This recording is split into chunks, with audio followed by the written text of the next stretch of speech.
Alhamdulillahi nahmaduhu wa nasta'inuhu wa nastaghfiruhu wa nu'minu bihi wa natawakkalu alaihi wa na'udzu billahi min shururi anfusina wa min sayyiati a'malina. May yahdihillahu fala mudilla lahu wa may yudlilhu fala hadiyalah. Asyhadu an la ilaha illallah wa asyhadu anna Muhammadan abduhu wa rasuluh. Sallallahu alaihi wasallam tabaraka wa sallama tasliman kasiran kasira amma ba'd. Bismillahirrahmanirrahim. Wa man ahsanu qawlan mimman da'a ila Allah wa amila salihan wa qala innani minal muslimin.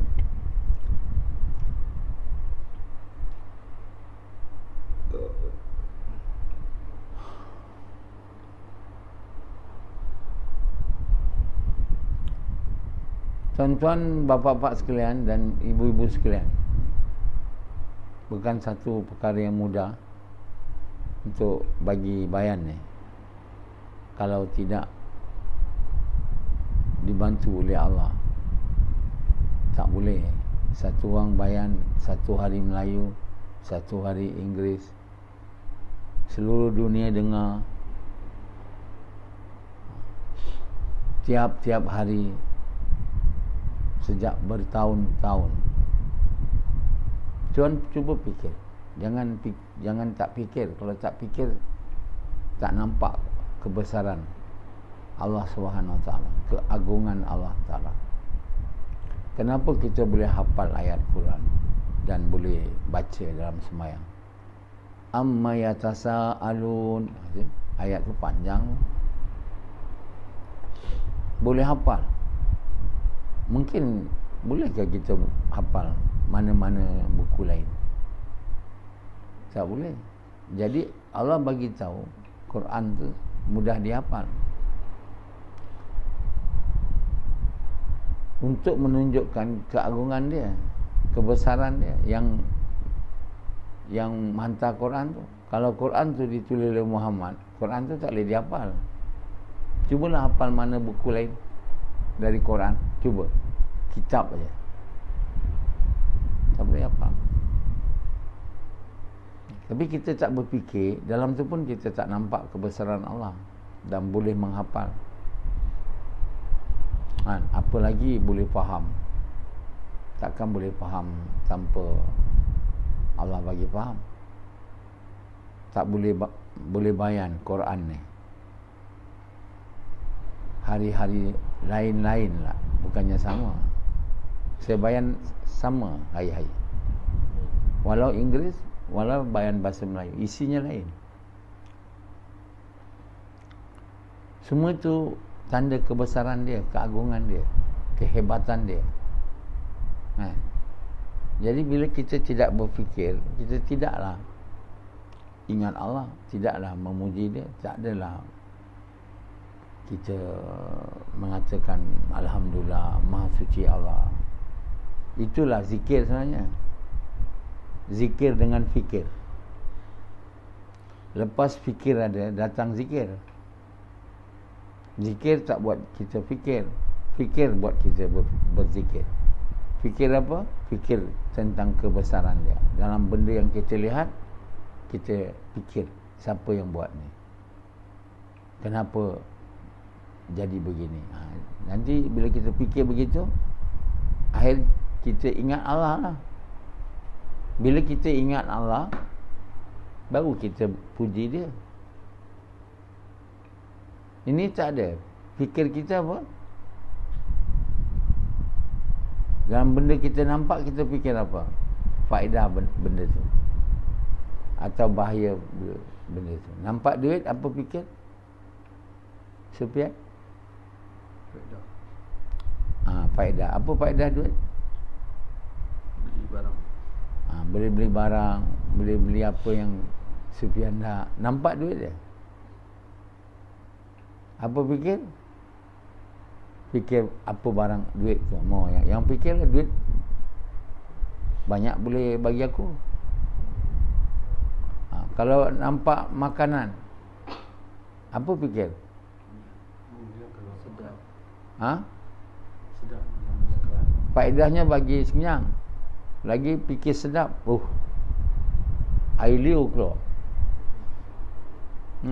Rashidi tengok makanan. Dia rasa sedap. Dia tengok kemaluan bini dia. Dia ingat apa? Macam mana nak masuk. Kenapa nak masuk? Sedap. Itu je lah. Lepas tu tengok motor dia.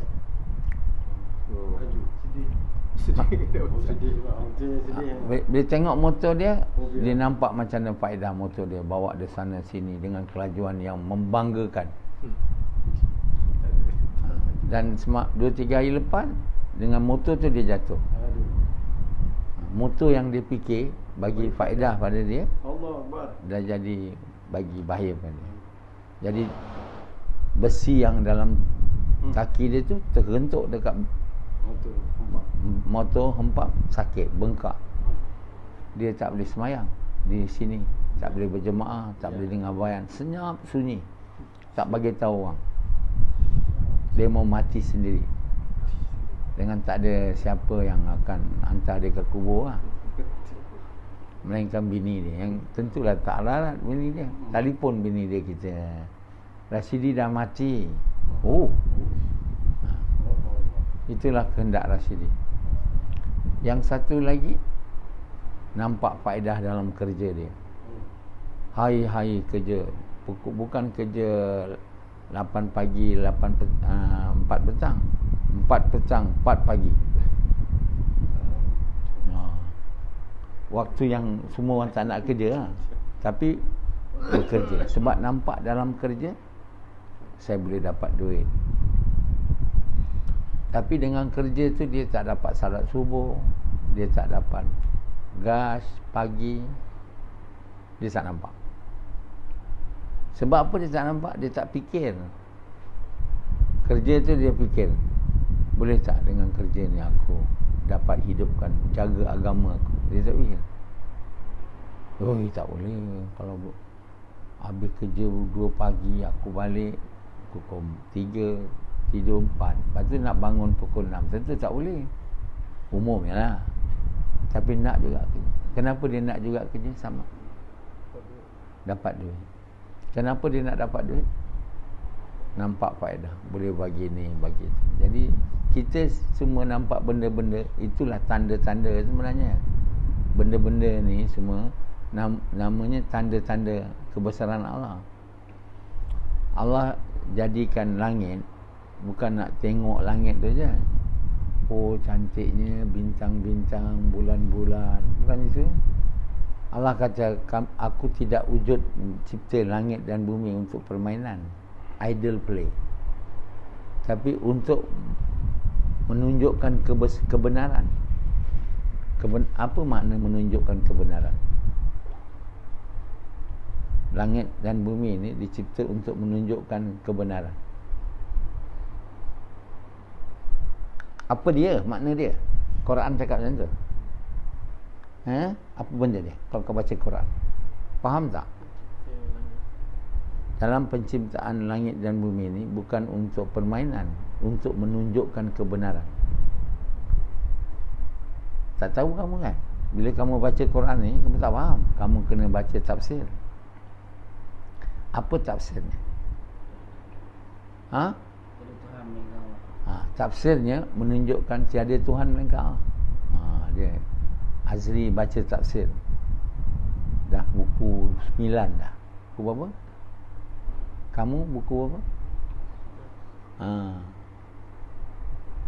Azri alhamdulillah, tak tahulah dia riak tak lepas ni. Semalam dia 40% faham. Berapa persen? 20. Samad tak ada persen.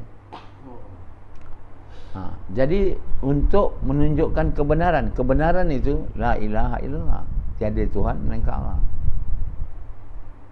Tapi ada kita nampak dengan langit bumi ni, cipta ni, tiada Tuhan melainkan Allah. Las. Itu hanya boleh dapat bila kita fikir tentang siapa yang buat langit ni.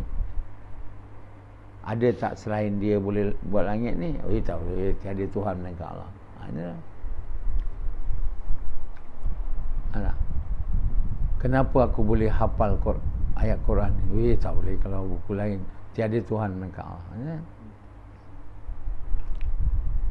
Untuk itulah Allah buat Quran tu mudah dihafal. Tapi dia tidak mudah dipaham.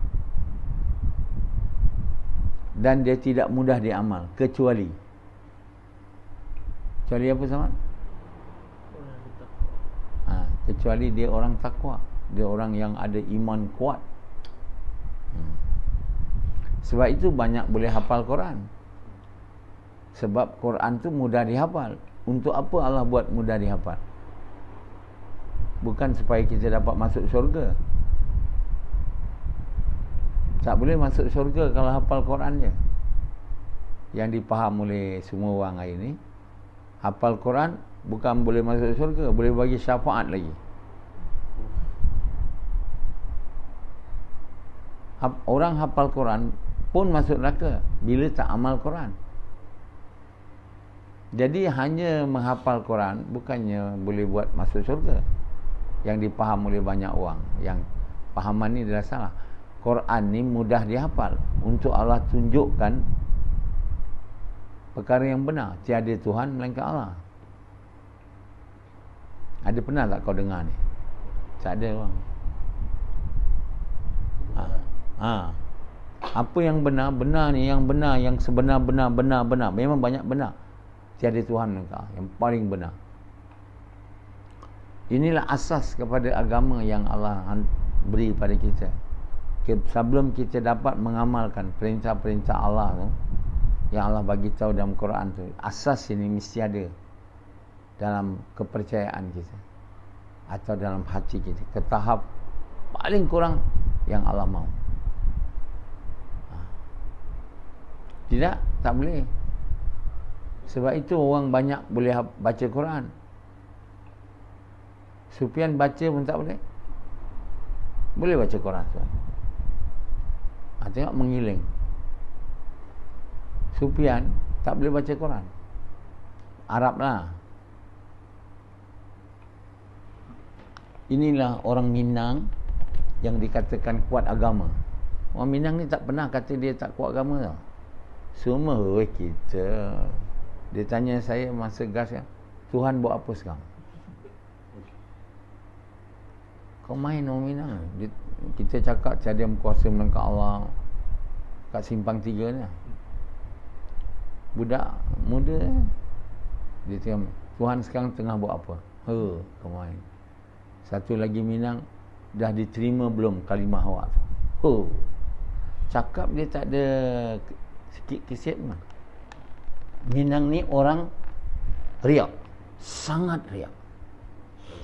Merasa diri bagus sebab syaitan kawan dia. Orang yang merasa diri bagus ni syaitan kawan dia. Dan bila syaitan kawan dia, orang ni orang mempersekutukan Allah dengan yang lain. Apa-apalah.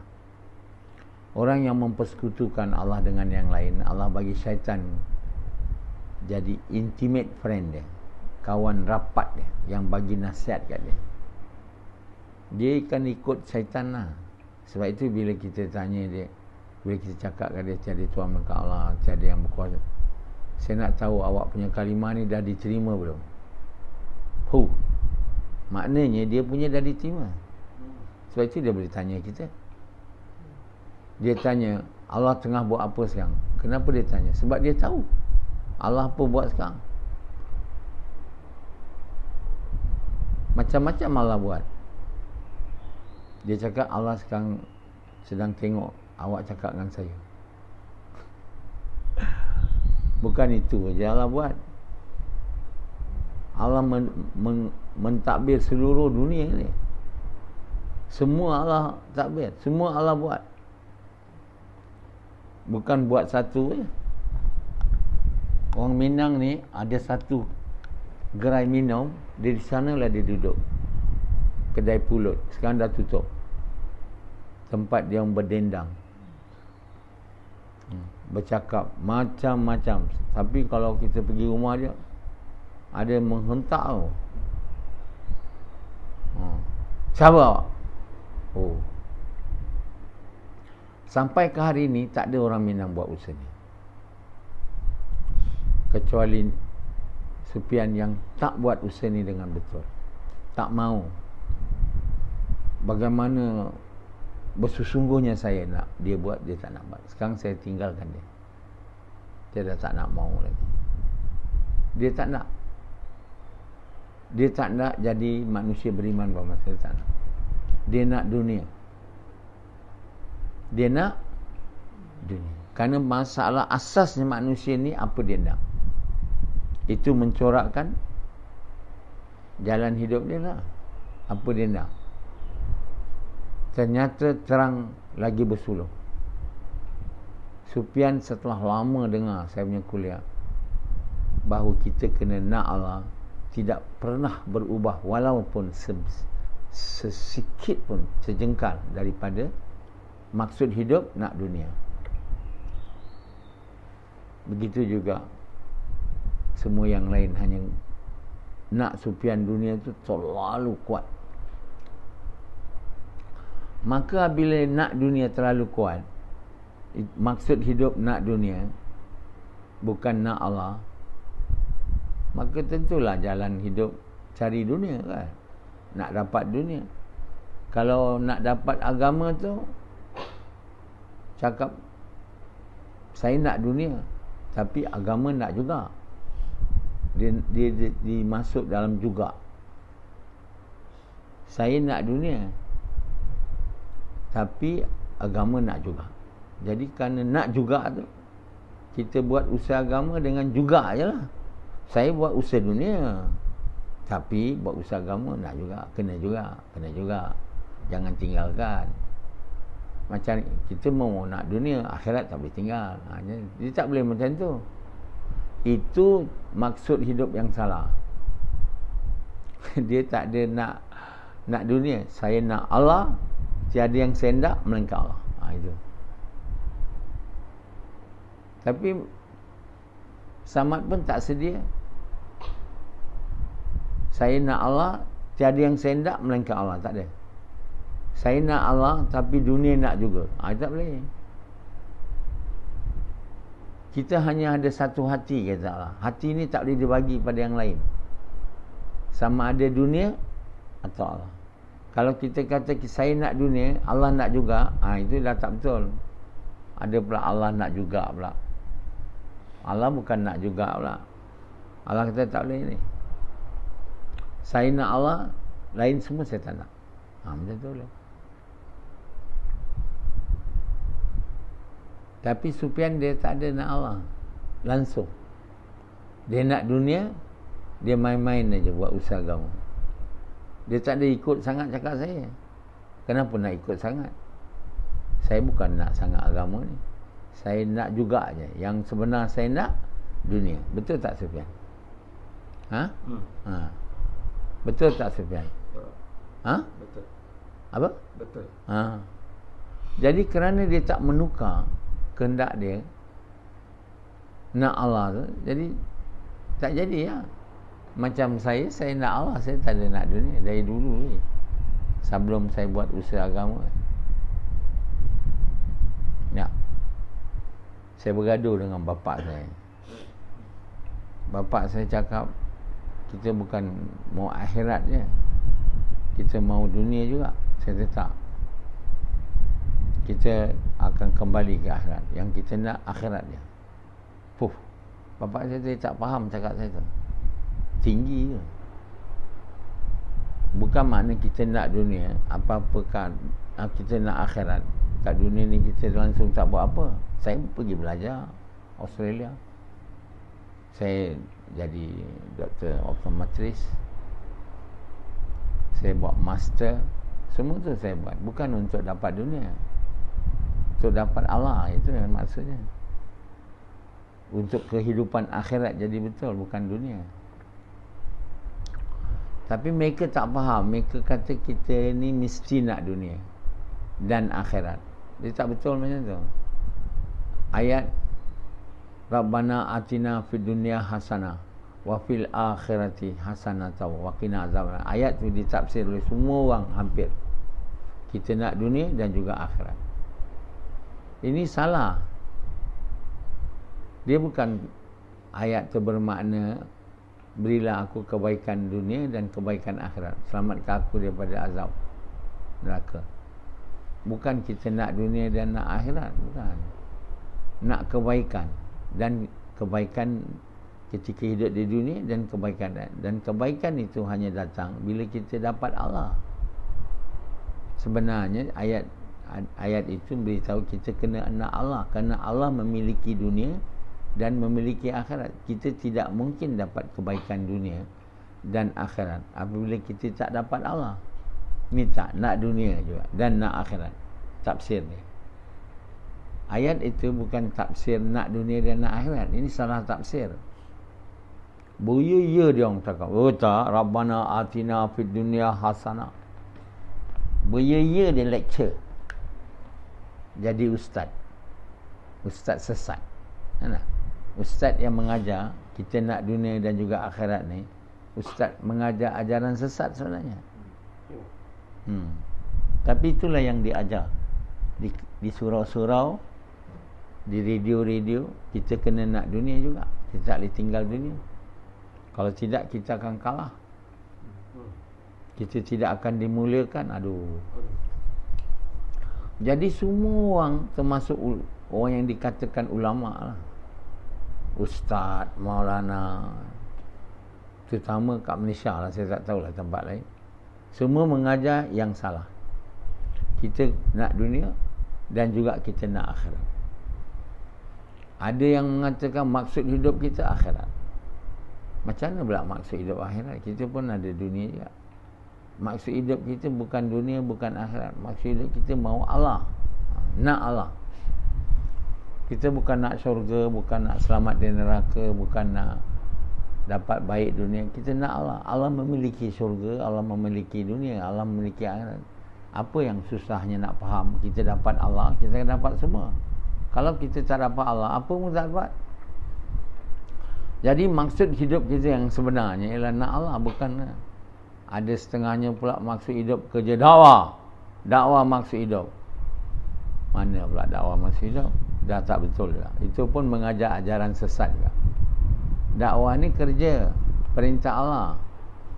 Apa sebab pula perintah Allah dakwah jadi maksud hidup pula? Macam mana perintah lain tu? Tak payah. Dakwah je. Bila kita kata dakwah maksud hidup, makna dakwah je lah buat. Tak payahlah buat lain. Tapi bila kita kata Allah maksud hidup, kita apa saja kita buat nak menyukakan dia. Tuhan ni bila dia jadi Tuhan kita, apa kerja kita? Nak sukakan dia lah. Sebab apa yang dia nak, lain tak nak. Allah bagi kita makan bukan sebab dia mahu kita bagi makan kat dia, tak ada. Dia tak ada perlu makan, dia tak perlu tidur, dia tak perlu apa. Dia mahu kita sayang dia je, lain tak ada. Tapi anzalah semua Allah bagi kat dia. Sayang Allah tak ada. Apa dia sayang? Diri dia. Dia minta mau perempuan sekarang. Saya nak perempuan, saya nak isteri, Allah bagi aku supaya aku dapat lazat sekarang. Macam Rasidi tu. Tak ada perempuan ke ya Allah yang untuk aku? Paksa Allah bagi dia perempuan. Itu je lah yang dia nak. Allah bagi dia. Kenapa dia nak perempuan? Sebab dia nak masukkan kemaluan dia dalam lubang perempuan tu supaya dia dapat lazat. Lain tak ada. Dia punya kemaluan dah gatal. Begitu juga Hanzalah. Hanzalah bila dia dengar Rasidi, bila kamu bersubuh apa kamu dapat? Sedap. Hanzalah berguru dengan dia. Apa yang sedap yang dimaksudkan oleh apa sedap yang dimaksud oleh aku nak cuba. Benar.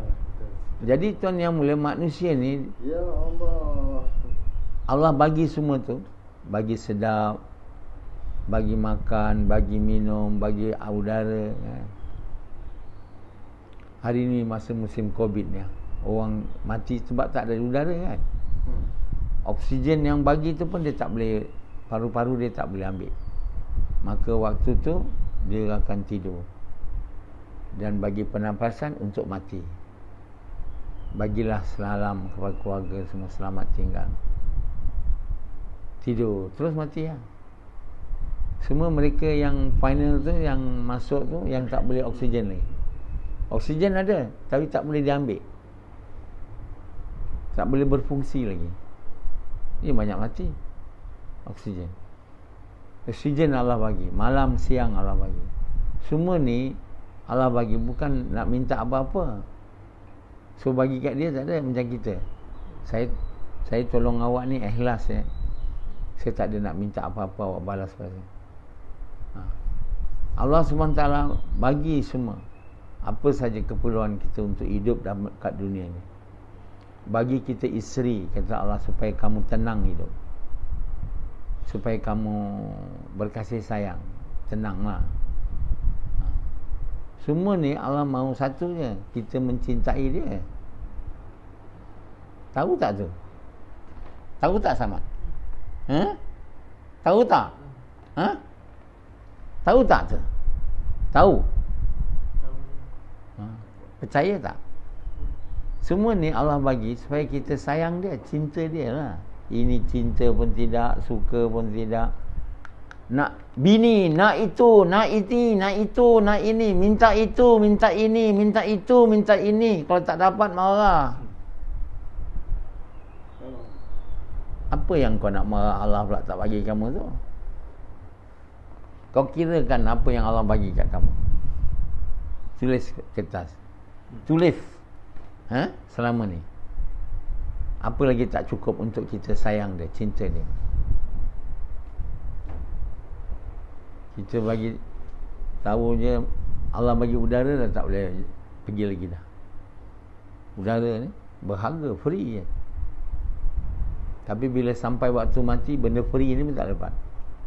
Mati. Duit ada pun tak boleh beli. Jadi Allah bagi semua ni untuk satu je, untuk kita sayang dia. Jadi dia mahu kita selamat. Dia suruh kita semayang bukan untuk dia. Bukan dia jadi supaya kita puji dia. Itulah subhanallah, alhamdulillah, tak payah. Dia ada langit, bumi, haiwan, burung-burung, semua puji dia. Malaikat puji dia. Malaikat tak berhenti puji dia. Untuk apa kita pula punya pujian tu? Dia nak sangat pula. Dia dah buat, malaikat cipta dia, pusing puji dia, berdiri puji dia, siap sedia. Apa tugas pun malaikat berdiri nak cipta hanzalan untuk puji dia, yang tak ada nak ingat Allah, ingat nafsu dia je. Allah Subhanahu Wa Taala buat kita ni ada nafsu, bukan macam malaikat. Kalau sekiranya kita dalam keadaan ini pun memuji Allah, itu baru nilai pujian kita tu tinggi daripada malaikat. Tu yang Allah mahu tu. Kalau tak mahu tak apa, kata Allah. Aku tak mahu kau semayang, baca Quran semua supaya aku agung, tak ada. Aku dah agung dah, tiada lagi boleh agungnya.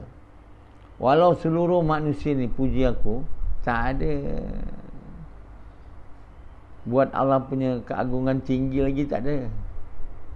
Kalau manusia semua tak puji Allah, tak buat dia jadi rendah. Jadi jangan kita fikir Allah suruh kita semayang, kita buat dia dakwah ni supaya Allah lebih mulia, tak. Allah tak perlu apa-apa. Allahus Samad, tak perlu apa-apa. Kita yang perlu pada perintah Allah. Allah bagi kita perintah-perintah dia supaya kita jadi betul lah, supaya kita jadi berjaya, supaya kita ikut jalan betul dan akhirnya kita masuk syurga selamat dari neraka. Itu saja. Tapi kita tak nak suka Allah, tak mau sayang Allah, tak mau cinta Allah, kan? Tandanya kamu tak mau. Saya ni pun kamu tak suka. Saya ni nampak pun kamu tak suka. Kira saya bukan Allah lah, tapi wakil dia. Takkanlah Allah Yelah kamu Allah tak nampak, kamu tak suka lah yang wakil dia ni, yang mengajar kamu agama hanya sebab saya tak bagi kamu duit. Kalau tak mau bagi duit, kenapa Halim boleh cinta saya? Saya pun tak ada bagi duit kat dia. Halim Melaka tu. Saya tanya Allah, dia ni betul ke cinta aku ni? Tiap kali dia cakap, I love you Dr. Naswar, thank you. I love you Dr. Naswar, thank you. Tiap kali saya tanya Allah, Halim ni betul ke cinta aku? Allah kata betul. Kenapa Halim boleh? Aku tak ada bagi duit kat dia. Sebab dia appreciate agama tu. Kamu tak ada. Bila dia appreciate agama, bila dia dengar bayan, Allah bagi dia faham. Kamu tak ada. Jadi menunjukkan bukan makna orang depan saya ni tinggi. Kalau dia tak syukur, kalau dia tak berterima kasih, tak boleh tinggi. Duduk depan lah, cium dia lah, peluk dia kan, tak ada. Jadi Jadi yang Allah mahu ialah supaya kita cinta dia. Tapi kita takkan dapat cinta dia melainkan dalam hati kita ni dia ada. Dan dia takkan ada dalam hati kita melainkan kita buat usaha, kita ikut perintah-perintah dia. Kalau kita nak dunia aja, sampai bila pun Allah takkan ada dalam hati kita.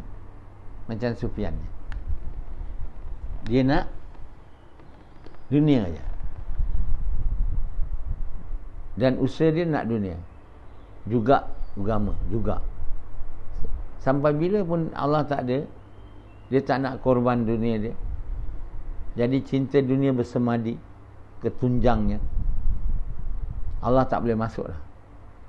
Cakap Allah berkuasa, tiada berkuasa melainkan Allah, tak boleh masuk. Tak ada tempat dan ruang lagi. Semuanya penuh dengan dunia. Jadi macam mana nak jadi betul orang tu? Sampai mati cinta dunia. Bila ditanya siapa Tuhan kamu dalam kubur, tak boleh jawab, Allah. Dunia. Boom, kena pukul. Ini tuan yang mulia, ini dunia, kita mau korbankan dia untuk Allah. Allah bukan mau dunia kita, supaya cinta dunia dalam hati kita keluar, dan cinta Allah, kalimah yang kita sebut pada orang lain tu, masuk dalam hati kita. Tapi kalau kita tak mau korban dunia tu kerana terlalu cinta dunia ni, kita cinta sebab kita nampak dia bagi faedah, lain sebab tak ada. Dan apa kita nampak tu bukan betul, menipu. Tapi kita dah percaya dengan benda yang menipu ni, mata kita ni. Sebenarnya kita cinta dunia hanya sebab kita nampak dunia ni bagi faedah. Duit bagi faedah, kereta bagi faedah, rumah bagi faedah, makanan bagi faedah. Sebab itu kita cinta semua benda ni. Dan kita bukan, bila kita cinta, kita tentu nak benda tu. Bukan nak sikit, sebanyak-banyak yang mungkin. Dia bagi dua kawah emas, mau dua. Mau satu kawah, mau dua. Dua mau tiga, tiga mau empat. Tak ada habis. Betul tak Sufyan? Sufyan cari hidung ke apa, it doesn't work. Tak jadi apa. Tetap nak dunia. Saya, kata Sufyan, no matter what, Amir Sab boleh cakap apa pun, saya tetap dengan pegangan saya nak dunia. Dan saya akan mati dengan dunia. Saya nak tahu betul tak Amir Sab punya cakap ni, nak Allah ni. Nanti dia akan menjerit lah. Kalau aku dulu ikut, kalau dulu aku ikut. Tak boleh lah lagi, apa nak ikut lagi kau, dah mati. Bila Sufyan mati? Bila Sufyan? Besok mungkin. Katalah besok dia mati, apa jadi dia dalam keadaan macam ni? Tentu dia gagal kan. Kita pun tak boleh buat apa, dia dah mati dah.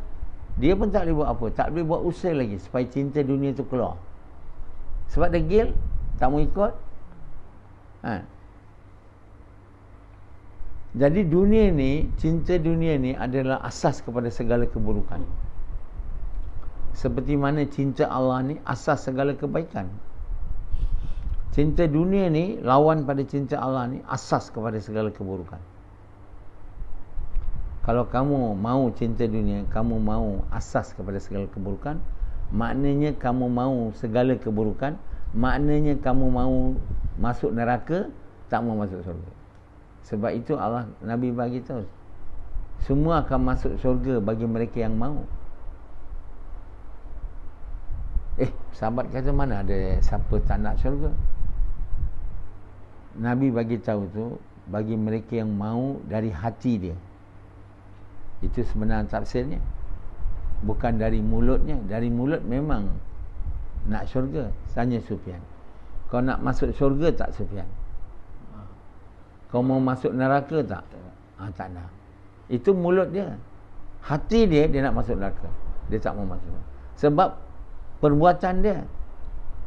Perbuatan ni, apa yang ada dalam hati kita. Perbuatan ni, benda yang kita buat ni, semua melambangkan apa yang ada dalam hati kita. Dalam kepercayaan dia. Kita boleh melaunglah kat dunia, saya nak Allah. Tapi perbuatan kita melanggar perintah Allah, itu semua bukan betul. Itu semua dalam mulut kita saja, perkataan kita saja. Orang kafir kalau ditanya, siapa menjadikan langit dan bumi? Dia kata Allah.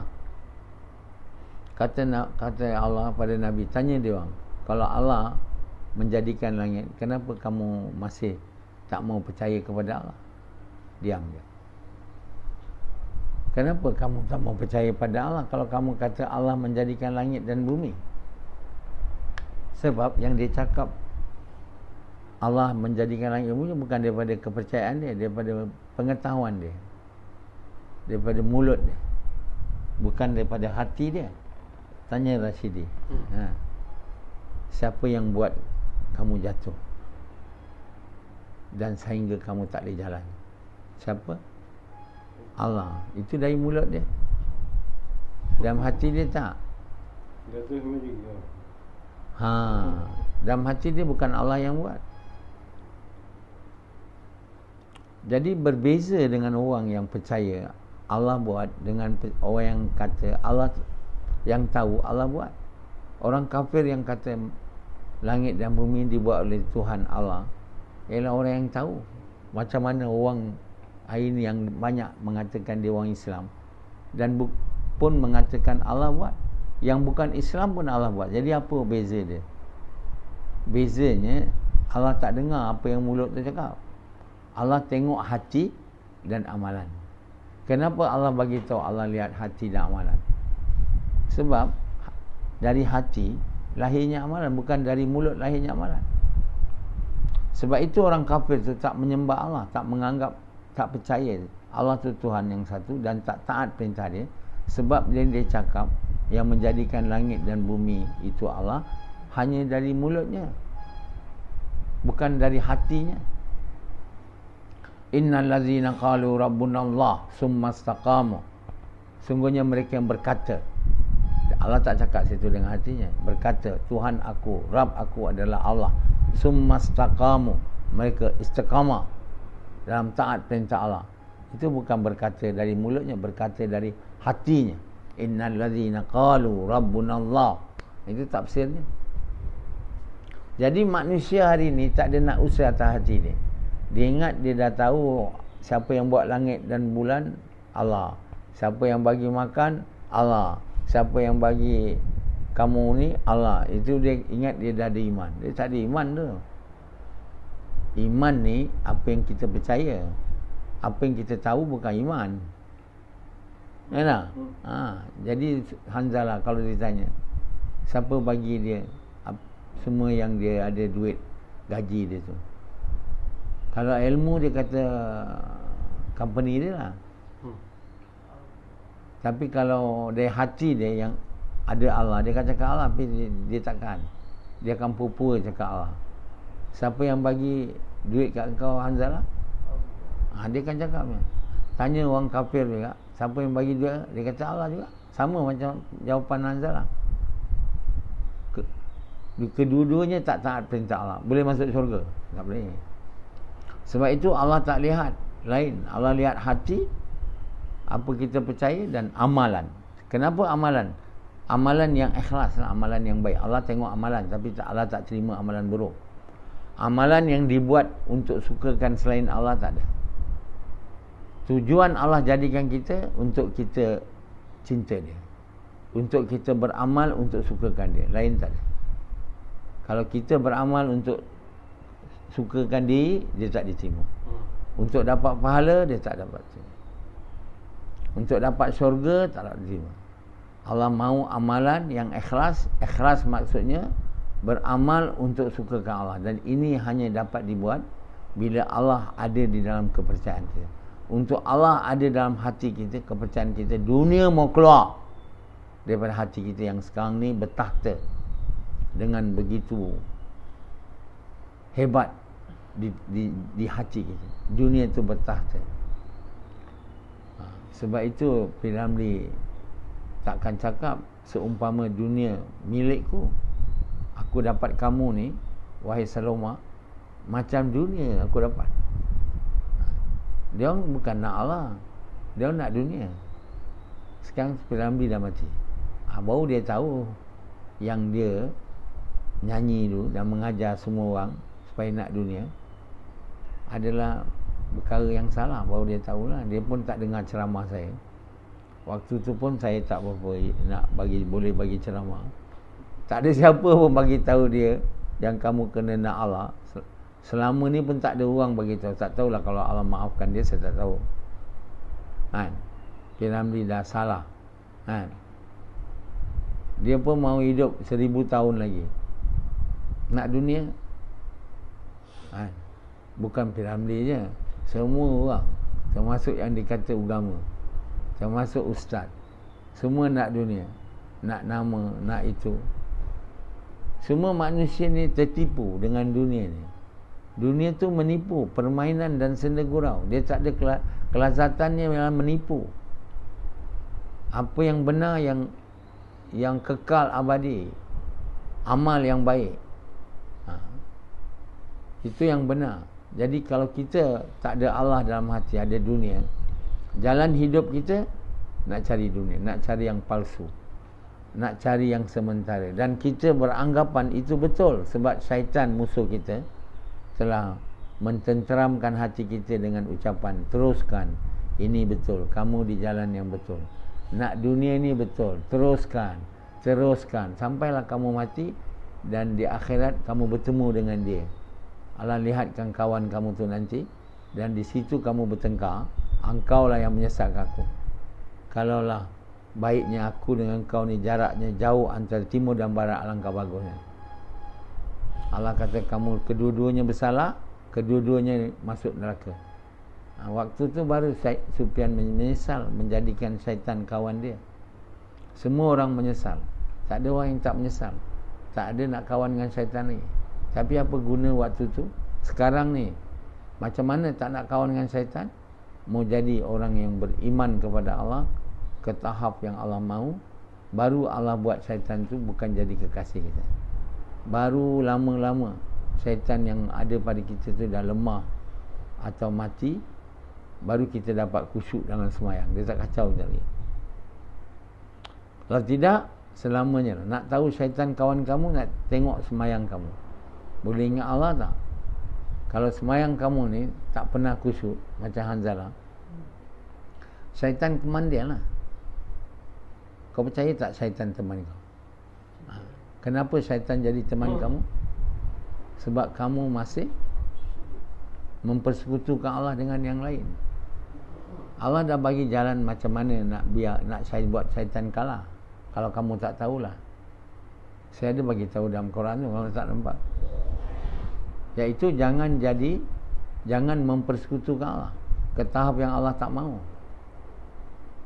Paling kurang kita percaya tiada Tuhan melainkan Allah tu, tak ada sekutu dengan yang lain.